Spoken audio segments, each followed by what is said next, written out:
wise. What's your hip pocket skill? You know, interestingly, over my entire career, what I've been known for is making simple the complex, whatever the issue is.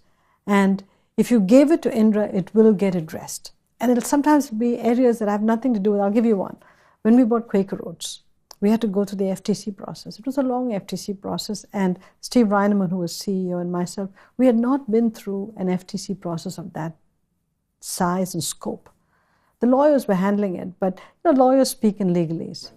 And Steve walked into my office one day and said, "I want you to take over the FTC process." I said, "I've got post-merger integration to worry about. I'm CFO and president. I've got too much to do." He just looked at me and said, "I want you to take over the FTC process," working with the lawyers, of course, because he wanted it demystified. So I said, "Fine, I'll work with the lawyers and take it over." I went to school on the FTC process. What happens all the way down to the white paper? How do you talk to the commissioners? How do you make the case? What's the econometric analysis that has to be done? I became a student.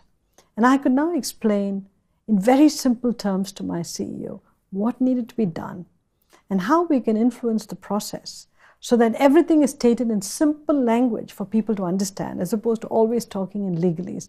I'm sure the FTC understands legal, but as people who are so dependent on the outcome of the process, we had to understand every part of the process. So if I go back through my entire career, Dan, anywhere where things